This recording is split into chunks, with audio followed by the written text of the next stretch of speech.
So James, first of all, thank you so much for joining me today, Pleasure. coming down to this lovely venue in London. Very nice. And so what I'm really interested in understanding is that we've known each other for what, 2-3 years? Yeah. Something like that, a couple of years.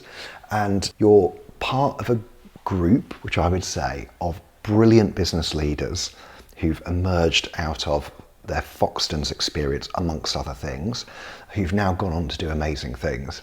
And so I'd love to start by just, I guess, understanding how you got into the business and what that early experience was like, whether it was Foxtons or even before, and then we'll move into what you're up to today.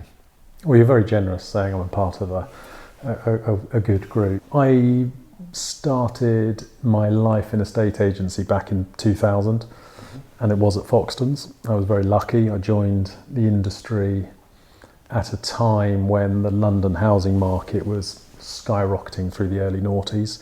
And I also joined a company that was on a very, very serious growth mission. And it was a young, fun, very focused, entrepreneurial, sales-driven business. And so I was in my early 20s, so that was sort of perfect at the time. I wanted to earn money, I wanted to be around great, innovative, fun people. So all the synergy things came in together at the same time. Prior to that, I was actually selling corporate hospitality. Right. I was selling boxes around the world for sporting events. Actually, I think the company was called Sports Events. Right. And it was hideous, it was awful. Basically because everyone told you to bog off, which actually you have to get used to in life. And if you're okay with that, life's pretty good.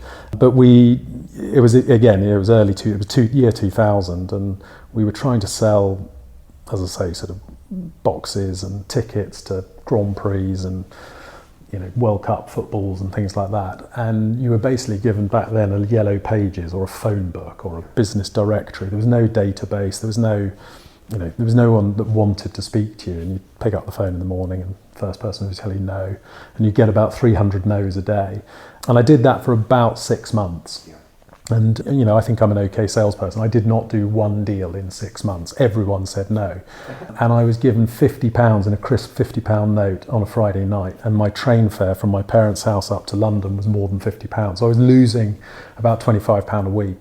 Anyway, to cut a long story short, that couldn't continue, and I one day the boss called all 8 of us in and fired everyone apart from me and said, actually, you're quite good, why don't you stay? And I was like, you've got to be joking.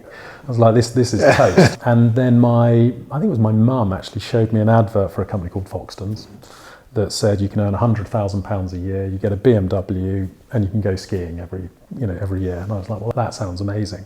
I turned up there and met the owner of the company, amazing guy, and actually another amazing person who you know well, who introduced us, Peter Rawlings, who was the MD. And they both said to me, explained that everybody we spoke to wanted to talk to us. So I was like, what? So if I made 300 phone calls a day and everybody wanted to talk, they phoned us. And the learnings that I got selling corporate hospitality was wonderful, because actually what it ended up doing is teaching me just to get on the phone and work really, really hard. And then with all of the wonderful stuff that Foxtons offered, it was great. So successful time. I got on very well with the managing director. I got on very well with the owner, John. And I was promoted quite quickly and went through the ranks. We then sold that company for John to a private equity company in 2007 for a lot of money. Yeah, and so let me just ask a couple of questions if that's okay. So a quick story share is that my first job when I went to university in Leeds was going through the phone book and doing cold call double glazing. So my job was to book the appointment for the double glazing guy, and it was non-stop abuse. People hanging up on you, people telling you to go away, and then one day someone said yes. I was like, ugh. I just had no idea what to do, because it was just about calling. But I credit that with developing that thick skin and that ability to be proactive and take rejection and keep going as a really, really, really important quality. Yeah. And it's not just business, that's life. I mean, you've got to be quite comfortable with rejection. It happens all the time, every day. And the yeses are a lot fewer than the no's. And when you get a yes, the reward is great. I think the art is just don't give up. Don't give up on anything ever. It's like asking your kids to tidy their bedroom. They won't a lot more than they do. Don't get annoyed with them. That's right. And don't give up. Yeah, don't give up. Yeah. Yeah, and I think, that whole sort of resilience piece is really important, isn't it? As to what do you dwell on? And I think there's a real balance, isn't there, between you want to be self-reflective so that you can improve, But I've seen salespeople who the rejection eats them and it destroys their confidence and they can't go again. So, and at the same time, you want that little bit of self-reflection so that you've got that growth mindset and you learn from the rejections. Yeah, rejection's not a problem. I mean, rejection's actually good. I mean, if you don't reflect on why you got a no, you'll keep getting no's. You've got to, trial and error. We were all taught that at school. That was one of the ways you learned maths, wasn't it? There was, actually the maths, and then there's the trial and error that gets you to the result. Again, that's a life point. So if something doesn't work, don't keep doing the same thing that doesn't work time and time again. That's insanity and stupidity. Actually look at it and say, well, how can I do this differently? And the success comes from trialing things multiple thousands of times. Yeah. And then you get very, very efficient at it. Absolutely. Go to an amazing restaurant. That Michelin star food that you're eating is not the first time they've cooked that. Absolutely. They've gone away and mastered that through hours and hours and months and years of perfection. Yeah. And then you go in and say, this is delicious, and you pay too much money to eat it. And business and anything you do in life is the same. If you're making a speech, don't just stand up and wing it. The best public speakers in the world will have actually have performed that thousands of times in a mirror before they stand up on stage. I remember I am part of Peter Knight's Property Academy, what is now branded as Leaders Inc. Yeah. And they have speakers who come in and deliver their sort of methodology in 2 to 3 hours, their unique takeaway. And I remember when I first started watching them, I was in awe of just how smooth they were. Yeah. And they had all these great jokes, they had these great stories. And I was like, I'm not sure I could do that. I've started helping agents around the UK move away from no sale, no fee, moving towards flexible fees, where they can charge a bit up front. And so now, alongside educating the leaders about how to do it, the other bit is they say, well, can you come in and do a session with our team? So this session I've now done, it must be 30 times. And I tell the same stories and the same jokes at the same time, every single time, on a 7-hour, or maybe it's probably a 6-hour workshop. And it's really opened my eyes to actually all this stuff which looked like they had some supernatural quality, which was amazing. It's just the benefit of practice. Yeah, well, absolutely. Isn't there a great thing in Formula One? They can sit, these amazing Formula One drivers, and they can listen to an engine and they can tell you which racetrack it's going around the world, because they've been through it so many times, and that muscle memory kicks in. They can tell you the corner they're coming into. But that's elite. That's elite performance. That's perfection. And you cannot at any point think that you can create something special or hugely successful unless you have that elite mindset. And estate agency, in its base form, is actually not a particularly professional. And when I say professional, I don't mean as in done professionally, but it doesn't take a professional mindset for elitism. And if you can get that right, you can create something very, very good. Foxtons, love them or not, and it is a Marmite company, at its moment when it was brilliant, everyone in the entire company did exactly the same thing at exactly the same time. At the peak, before we sold to private equity, we had over 1,200 employees in prime central London, and every single one of them was on the phone saying the same thing for 3 hours every day, 5 days a week. At the same time. At exactly the same time. Because there was a diary structure the guys just stuck to.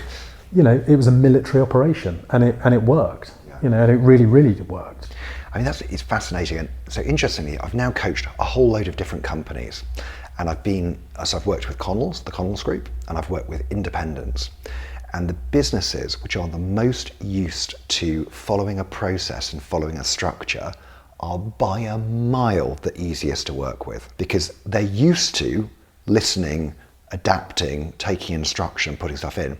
And what has amazed me is the percentage of estate agents who never practice their professional job.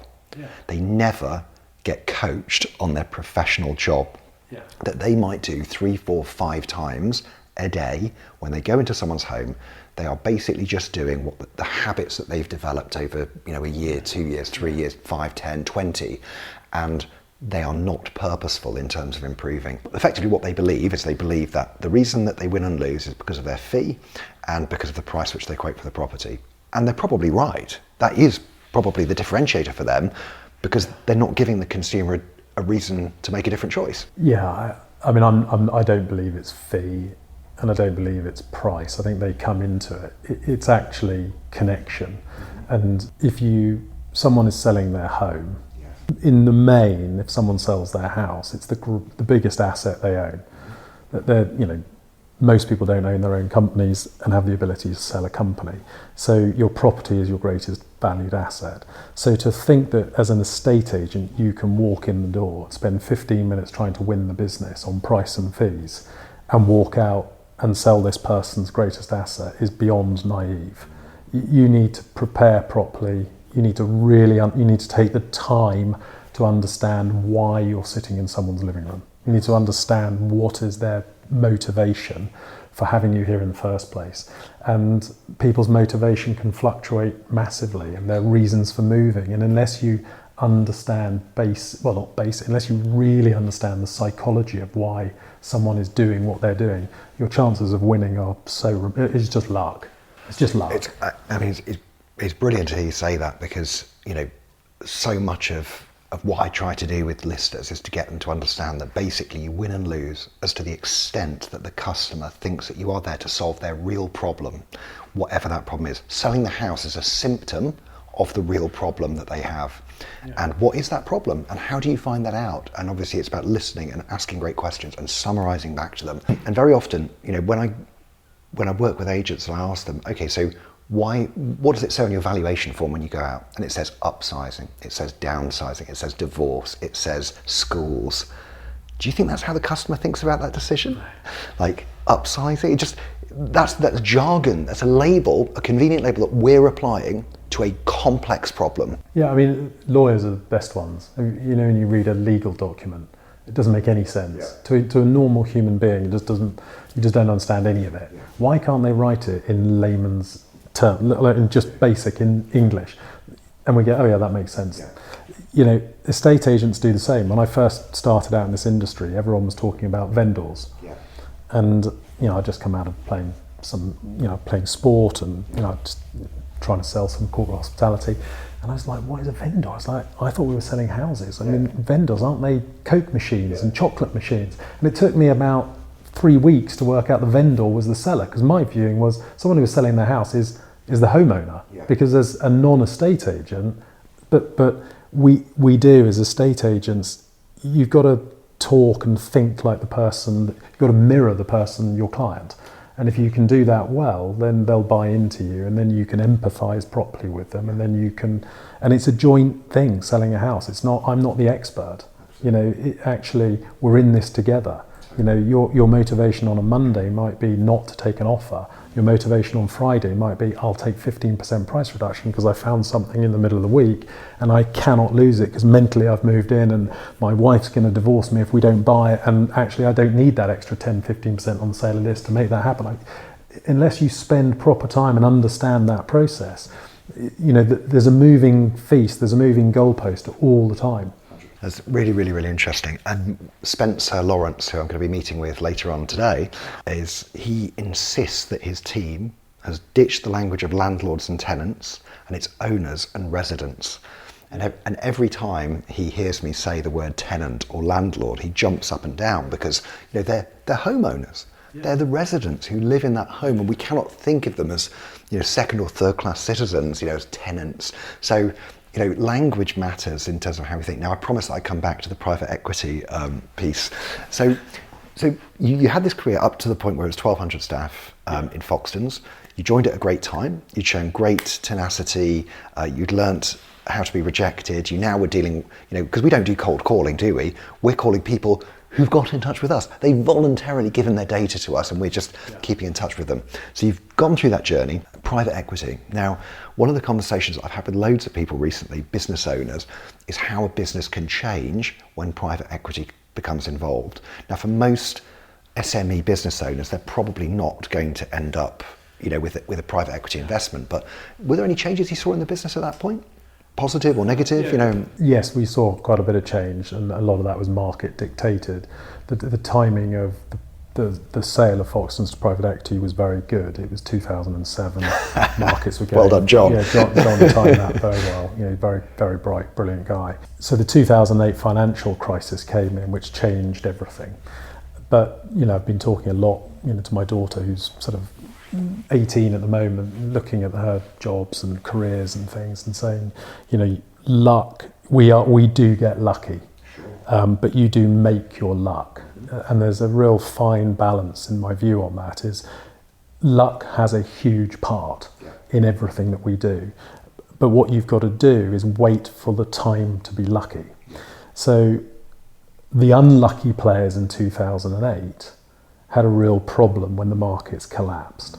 We were lucky players, but we created the luck because we had an incredibly well-built business that could have sustained the challenges that came in that financial crisis. We also had an incredibly good senior leadership team and staff all the way through the business that the private equity guys backed us even when we needed to restructure the financials of that company.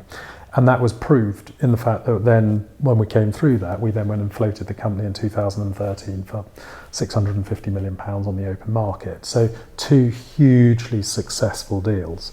The private equity deal was very successful because John had built this incredible machine and this amazing business that was like no other in the industry. Proper visionary. But also the private equity guys were sitting there with huge swathes of money needing to buy deals. Yeah. And so the timing was there.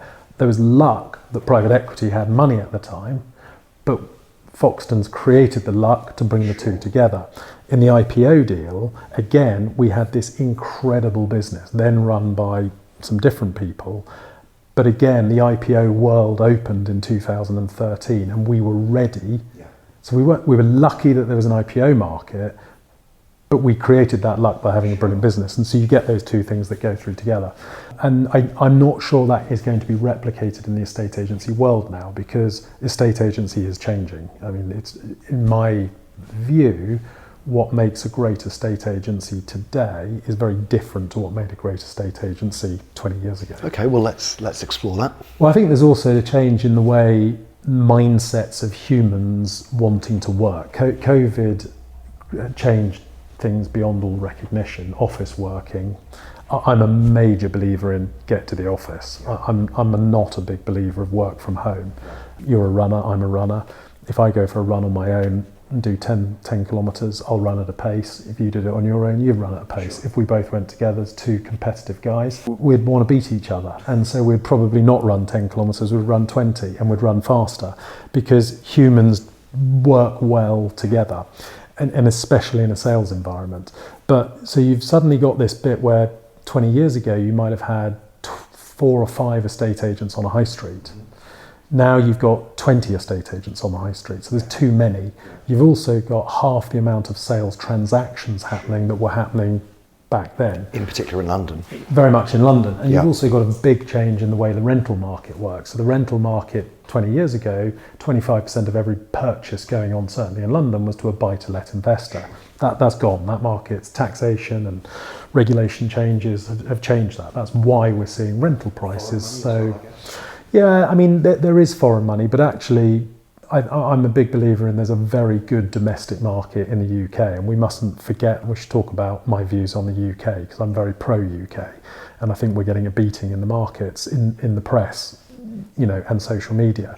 But domestic people were buying buy-to-lets, and that allowed high quality rental property for people that want to rent. Yeah. You penalise those people too hard and you reduce the amount of buy-to-let properties on the market. Basic supply and demand, prices go up. That's why that is one reason why rentals are so crazily unaffordable up and down the country right now. So what's the consequence to estate agency models then? Because where we've started with that, and I agree, and I fully agree with the balance of a deal. Like one of the bits I didn't learn early enough in my career was that there has to be enough in it for both parties. Whereas I was, to begin with, a selfish guy who would try and get the best deal for myself. Does that make sense?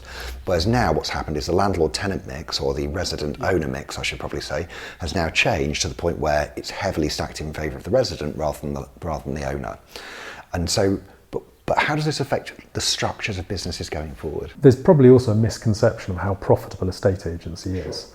I think running any business is very difficult, and as a business owner, you understand that better than anybody. But costs have gone up. High streets rents are going up, your tax, your sort of business rates have gone up, and so your bills have gone up, your insurance has gone up. The cost of actually being on the high street is actually very expensive now. Wages, people's expectation of what they earn in a sales environment have gone up. So in the early 20s, I could employ 25 people a week for my South London business, and I would recruit 20 people a week, every week, 52 weeks a year. And I could pay them £10,000 a year, and I'd pay them 10% commission, going up to 20% commission, and I'd give them a really, really cool car. And a young guy coming out of uni loved that. And they had to be in at 7:30 in the morning, and they left at 8 o'clock at night, and they worked 6 days a week, 46 weeks a year. Really serious, high octane stuff. People would accept that. Trying to find that individual today has become quite difficult. Very few people want to do that.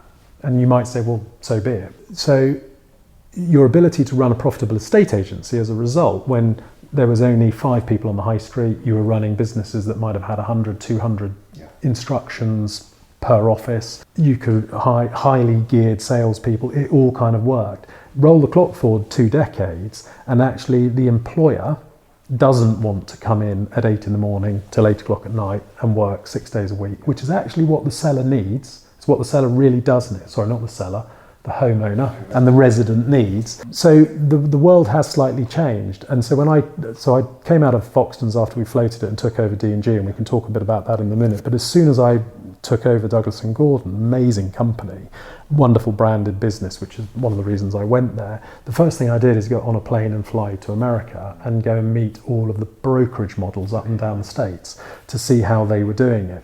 Because our fees in the UK were under pressure. People weren't comfortably paying 2.5-3% to sell their houses. Yet in America, they were very happily paying 6% to sell their houses. If I go to America, I get annoyed because you have to pay a 25% tip just to have a burger. So that sort of annoys me. But actually, the Americans and lots of other places around the world are happy to pay for service. There's a fundamental challenge in the UK, which is we kind of don't want to, we want quality, but sometimes we're not so happy to pay for it. If you lose an instruction to sell someone's house on fees, it's got nothing to do with the fees, it's because you haven't explained what benefit you can offer them that will get the result that they truly desire.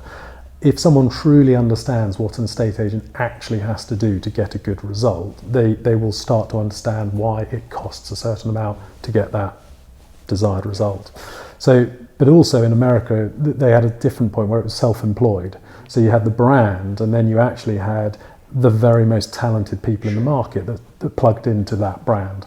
So I was starting to look at the UK market and thinking, the costs of running an estate agency are getting higher, the competition is getting bigger, the amount of instructions is less, the fees are under pressure. So the quality of people working in a estate agency was starting to become harder and harder to get the right people.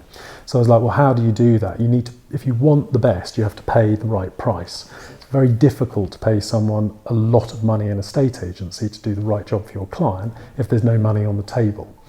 And so if we took out the costs, a lot of the costs of running a business, and actually swapped that for very high caliber people, which is what happens in many places around the world, that kind of works. And that's why in 2016 we adopted a broker business. Very few people know that we launched that in 2016. Yeah, so we did that in Kensal Rise and we did that in Streatham, and it worked very, very well. The challenge we had is to pay people 50% of the commission, upwards of 50% of the commission, and run a high street business. The maths don't work. So you can't have the cake and eat it. You've got to change it. We're also then in a much more digital world now. I mean, if you walk out here into King's Cross tonight, you'll see, people aren't walking with their heads up. They're walking with their heads down in their iPhone. If you go onto the tube, no one looks at the banners anymore. They're looking at their iPhone. So all of the eyeballs in marketing today are on your iPhone. They're not on billboards the way they used to be. They're not on the high street. So in the old world, you'd have a big high street office. Today, do you need that? What you actually need is digital presence, and you need people to be aware, and you need high caliber people. I probably haven't explained that as well as I would like, but my view is you need a very strong brand. you need very good technology, and you need an incredibly high caliber person. If you can put those three things together, you actually have a winning formula. And what we've talked about a lot, certainly our business, is high skill, high tech. Fewer people, better paid, with technology doing the heavy lifting. And where you apply the technology and the opportunities that technology presents today, in many ways is an incredibly interesting point. But before we go there, I'd just like to talk about your recruitment strategy. And one of the first ways the first way I ever came across you was that some guys have been, who I network with, have been on I think a Blue Sky, Seattle, so it was in Seattle. And I think you'd shared with them the sort of three cohorts of talent that you often found quite good predictors of success. And I imagine that a man who's recruiting 20 people a week has got a lot of experience in seeing what works and seeing what doesn't. So would you mind sharing that with us? Well, it goes back to our beginning bit that, to be successful, you have to go through lots of no's to get to a yes. Whatever it is you want to do, you have to go through multiple iterations of what you're trying to do to get the result that you want. And, I did play a little bit of sport, prior to sort of going into the working world. And you realise that if you want to get selected for a team, you're going to have to train significantly harder than many, many other people. The pyramid as you go up to elite sport is huge. There's very, very few people at the top. And so when I started to recruit people, I was really looking for people who understood how hard you had to work to get the result that you wanted. That was one really important bit. And then also people who had dealt with rejection time and time again for a prolonged period throughout their lives, because their resilience is huge. So through meeting people, I realised that high focused sports people who had succeeded were very, very good at what I needed them to do.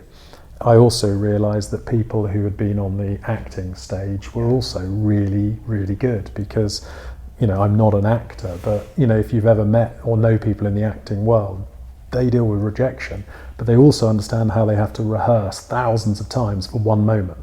And so they become very good at putting it on when they need to do it. And then I think there might be four, because the other one is we looked at the forces, people who had, genuinely had to, people who could be coached. So the other thing is actually people have got to be coached. They've got to understand that they are prepared to be told how to do something and they're comfortable with that. So I looked at sports people, I looked at acting, I looked at the forces, and then the other one was people, which was a really interesting one, is people from very challenged backgrounds. People who have come from where they've had to deal with genuine adversity, broken home or whatever it might be. Those people that can get through that and pop up at the right side. They're really fascinating people. And so those four groups of characters, if you're going to have to go into a battle, you want those kind of people with you, because they don't give up. Absolutely. and they understand what it takes to be successful, and they're great. Great. Well, listen, there's four amazing tips for people in terms of recruitment, and certainly that is one of the big challenges, which agency owners out there are facing each and every day is finding the right talent, finding people. And I think we've really, in the first half, covered two great points, which is you've got to pay people proper money and give them the opportunity to earn, whether that's on an employed or a self-employed basis, but you've got to do that. And then secondly, look for those people who've got resilience, coachability, and have experienced some kind of having to overcome something. Makes a massive difference to them. It does. The money one, I sit in a funny camp on that. They've got to have the ability to earn lots of money. I don't pay people a lot of money. And there's quite a fine balance there. If you pay someone a lot of money and they don't do the result, you need to change that fast. There's too many examples in many businesses around the world where people get paid money and then sit back on their laurels and then don't get the spotlight on them from leadership. That's a real problem. That erodes culture and everything. What you've got to do in estate agency, in my view, is you've got to give people the ability to earn extraordinary money, and then they've got to have the self-starter belief, which goes back to the recruitment point, to say, I can do that. Absolutely. And then you get it right. So in the interview which I did with Peter Rollins, I did an interview with him back in October, and I asked him, when he went back into Foxtons, effectively as a non-exec and then as interim CEO before he brought Guy in, what were the lessons or the things that he felt went wrong in Foxtons, and he absolutely attributes the change in commission structure to relatively higher basics but much lower commission and therefore much lower earning potential as the key thing that he put his finger on in terms of the rot within the business, which then led to an erosion of the culture. So we're going to take a very short break, and then we'll come back and we'll sort of talk about technology and all of those other bits and bobs.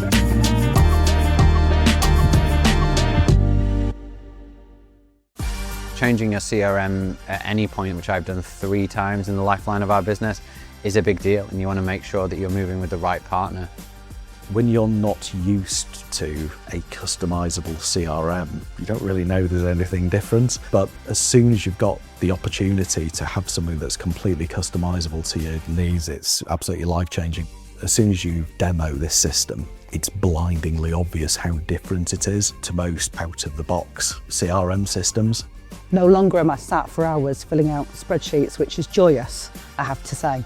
What we've been able to do is really get under the bonnet of our business using the system. The business benefits that you're going to get from it by moving from something which is usually out of the box and works okay to something which can be adaptable and can really help you grow your business is game-changing. Greenhouse has been 99% positive. Great, so returning to your career, we sort of left the story, didn't we, with Douglas&Gordon and moving to a self-employed brokerage model in 2016? Is that right? No, I joined Douglas&Gordon in 2016, so I left Foxtons. I mean, Foxtons was amazing, I had a great time, but what made it great for me started to change. So it was time for me to go, and I drove home one night and I think the market value was at about just under £1 billion. I think they were worth roughly the same as Savills, and I was just like, none of this really makes sense. And the culture was changing, and so I thought, actually it's probably time to do something different. And I was very lucky, I got introduced to Douglas&Gordon, which is a business that I had admired for a long time. They were very edgy in their marketing, quite controversial. I kind of like that. Very different to Foxtons, but the same sort of understanding of marketing is critically important, and a brilliant brand. And it was a family-owned business, and I was very lucky. I met the owner of it, Michael. We got on brilliantly, and they needed some direction. They probably needed a bit of, tighten the wheels and get it to move in the right direction. And the industry was changing. It genuinely was. So I exited Foxtons in 2015, joined D&G in 2016, started to look at the brokerage model then, but we weren't ready to do that. My mandate at D&G was to build it up, sort it out and sell it. That was why I came in to do it. And after COVID, I think a few things were changing. The owners were sort of getting to an age where like, we really want to move this on now. And we put it on the market, and Foxtons bought us actually, or they bought the letting side of the business. No, I take that back. They bought the whole business. I then said, look, I don't want to come back to Foxtons. That wasn't where I wanted to be. I left for good and proper reason. No, nothing wrong with Foxtons. I'd been there, done it. Had some fun, had the glory years. And so I sort of discussed and did a deal with the owner, the board of Foxtons, to say, look, you keep the bit you really want, which is lettings. I will take the brand. I'll take the brand off you, and I'll take the sales element. I'll take all the risk and all the problems that you don't want, and I'm going to go and do something completely new. Very important, though, that we had the brand, we had the data, and we were allowed to start lettings day one. So all of that was very, very much agreed, and that was great. I then put the business through a very big change around to come off the high street and actually change and pivot to an employed lettings business, which we still have, but a self-employed sales and lettings business.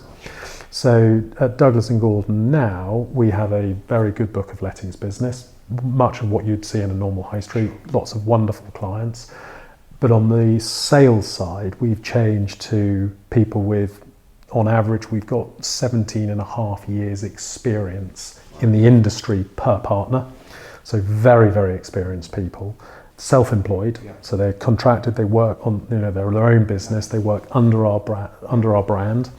They have access to all of our data, so we have hundreds and hundreds and hundreds of thousands of data points of past clients in London, so they can plug directly into that. We have our own in-house built technology system. They plug into that. They plug into all of the marketing capability, and we take away all their problems. So as an individual, they do what they can do best, which is come and meet you as the homeowner or the resident. And they do that brilliantly because they've got 15 plus years experience doing it.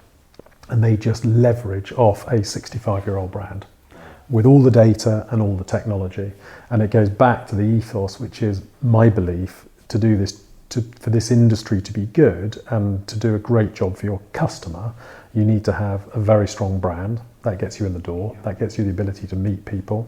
You've got to have very good technology to give to the most highly talented people. And if you have those three things, it's great. So we're effectively a platform business. We've created a very good platform where we can plug the best people in the industry in. And the premise is those people should be able to earn £250,000 a year, which in a state agency is a lot of money and is far, far greater than what you can get paid in the high street. Not everyone's earning £250,000 a year, and it takes time and it is a risk. Now, we are not a lifestyle company. That's really important. We're also not a recruitment company. We are absolutely estate agents. So when we walk into someone's front door, we're here to sell their home for the best possible price. But we absolutely are set up so that if you want to earn £100,000 to £300,000 a year, everything's there on a plate, but you have to go and earn it. I give you all the tools, but you've got to go and earn it. And it works well. Okay, well, that's really, really interesting. And from the business owner's point of view, so from your point of view, what's been the toughest thing in terms of running a self-employed business to going back to your time at Foxtons and when it was employed at D&G? Actually, I don't think it's any tougher. It's just different. It is culture. When you're self-employed, so I can't tell anyone to turn up. I can't, they run their own business. They just plug into us. If you get the right person, they are massively successful, and that's great. So it comes back to who do we truly want to partner with? How do we truly recruit the right people? Our business is not about just getting bums on seats, and that's not what we do. That we have to protect our brand. So ultimately, if we partner with somebody, I'm putting my trust in them that when they turn up to your home, they represent the brand the way we need the brand to be represented. And how do you make sure that happens? We have an incredibly strong, tight brand guardianship, but also we are invested. We spend time. I've just left my PR company before I came to you, and they met me for a cup of tea, and they invite me for lunch, they invite me for dinners, they introduce me to people, and I asked them how business was going, and they said it was a tough quarter last year, but we really value looking after you and all of our clients. And I said, that's why I'm staying with you, because it could be so easy for me just to save that money in the world we're in today, but I'm not, because actually you've created what I call a psychological bond.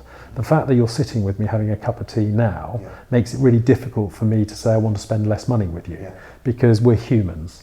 And there's a really important point in that, in when you're recruiting people. We spend a lot of time with our partners. I'll take them skiing, I'll take them to Marrakesh. If they perform well, I'll have dinner with them. I am absolutely 100% invested in their success with them. And if you do that, they will repay you in dividends. And that's the same with your customers and your clients. I say to people who are selling houses all the time, they've gone and instructed someone to sell their house, and that's the last time they see them. You're never gonna do the job properly. You need to go back and see your client and sit on their sofa every week for 15 weeks, 20 weeks, however long it takes to sell their home, guiding them, pushing, pulling, what's changing, where's the motivation, and then they'll never leave you. So culture is there, but it hasn't changed from being employed to self-employed. It's the same thing, you just got to adjust it and do it differently. Yeah, definitely. And one of the things which we were talking about earlier is you being a passionate advocate of in-office working and the building of culture through a collective shared experience. And certainly that's one of the things that we found more challenging, is that, as you say, there's no mandate to bring people into the office, and therefore creating that even just that shared learning, as in listening to what James is saying on the phone and picking up a couple of tips. That is definitely one of the challenges of how do you bring the next generation through without having to take other people from other businesses, if that makes sense. And I think that's the other challenge, isn't it? If you create a really great space, people want to come to it. So create a great space, Yeah. you know, and we've got a great space, and have fun in your space, and then people want to keep coming back. I had dinner last Tuesday with a very, very successful lady partner of ours, and she hasn't been in the office for quite a long time. And I spent a bit of time talking to her, and she's back in the office, and everyone's loving seeing her. She's loving that. This isn't about our partnership model, but working from home, you can fall into a silo of convincing yourself something is right or wrong, or you start filling the gaps in your own mind. And then go back to the office, you know, and go and reconnect. It's the same in any relationship. You know, if you are not spending time with the people that you care about the most, you fill in the gaps incorrectly about what's going on. You lose that bond. And that is a problem. It's the same with clients. It's the same with relationships. It's the same with family. It's the same with employees. You know, so offices create that, and you do learn off each other, and all of a sudden you say, well, I've got some business here, and it's amazing what you know. You talk about technology. You know, I'm very clear that our back office staff have to be in the office too. Yeah. And people say, well, I work better as an accountant when I work at home. I can concentrate. So I'm really not worried whether you think that or not.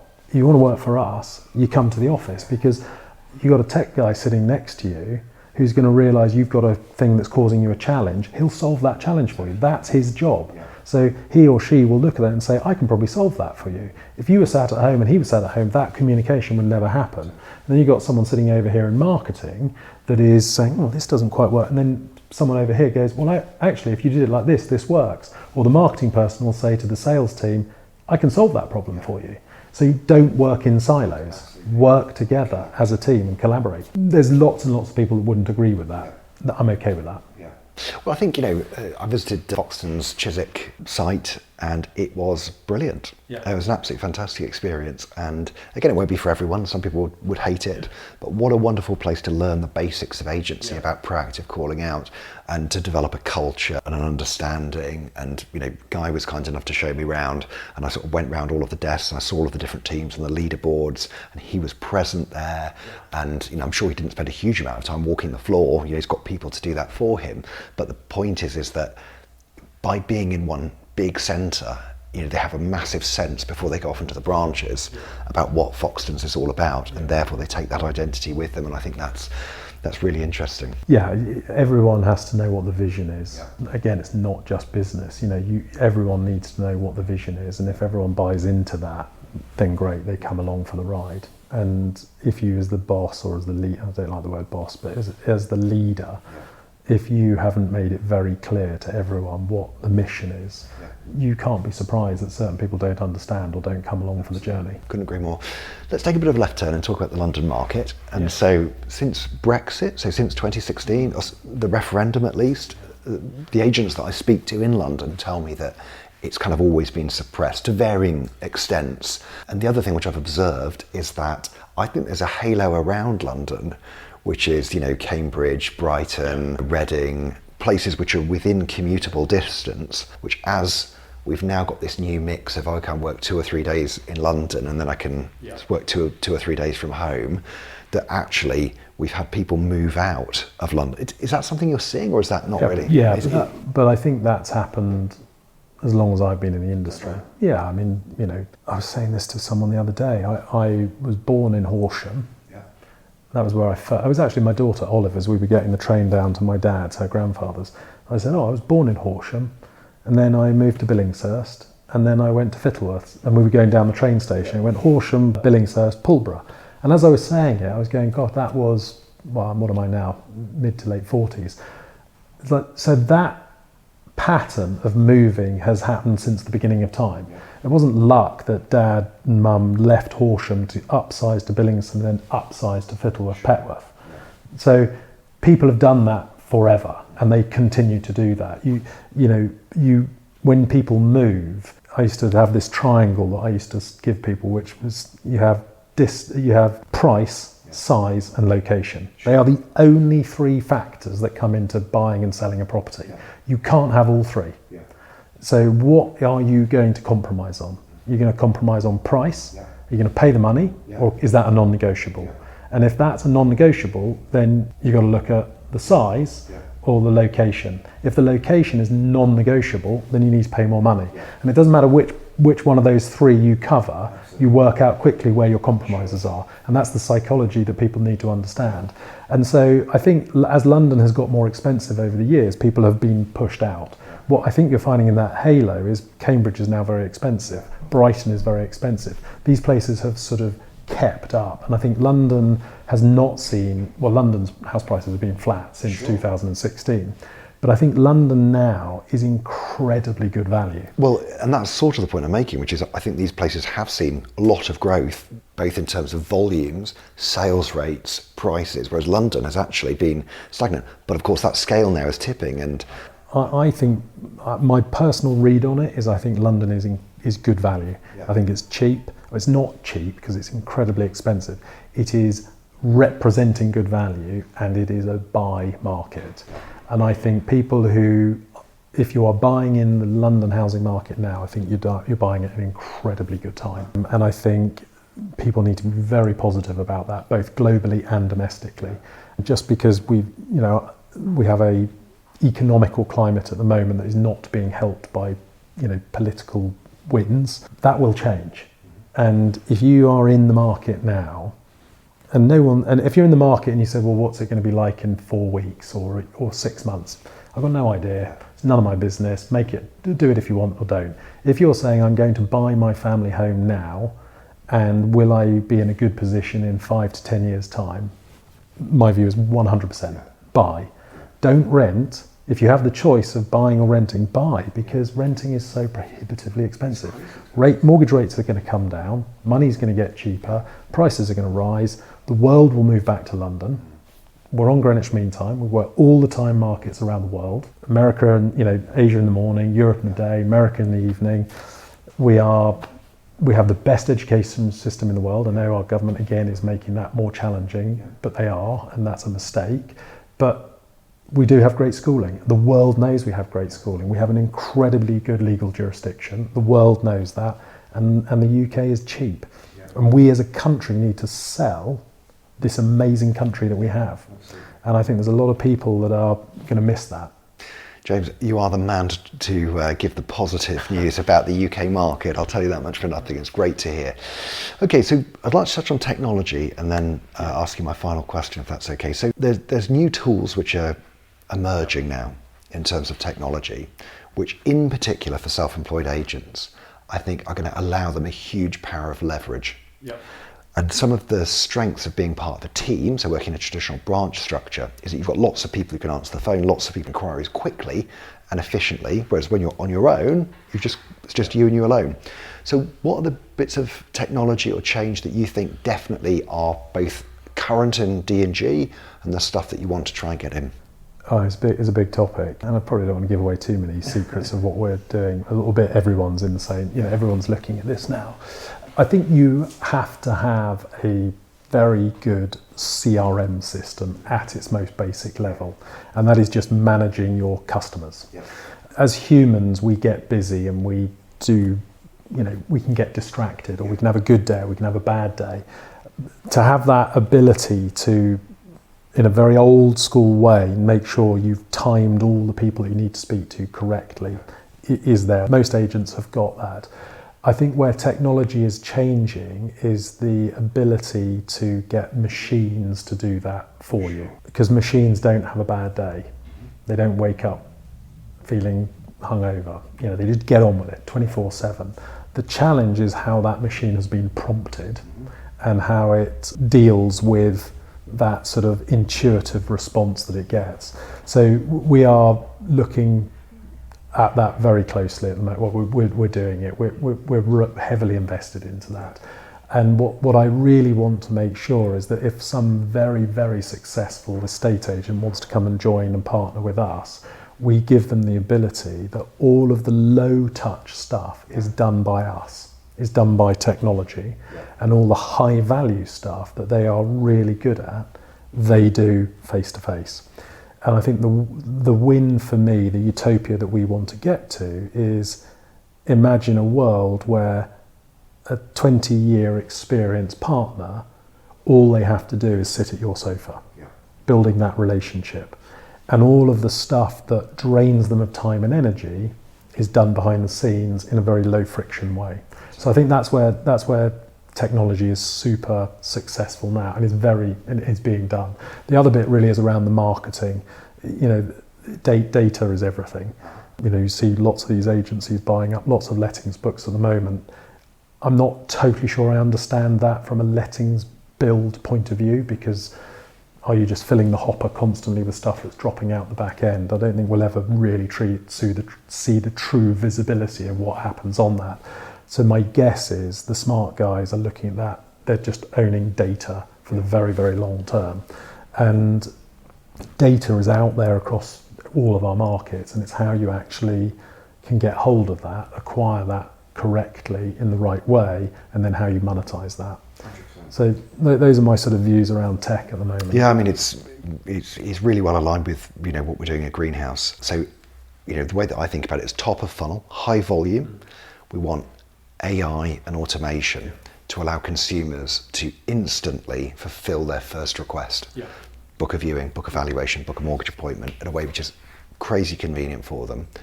Then you go to the next layer down in terms of like viewing feedback and, you know, keeping in touch with people, prospecting. Yeah.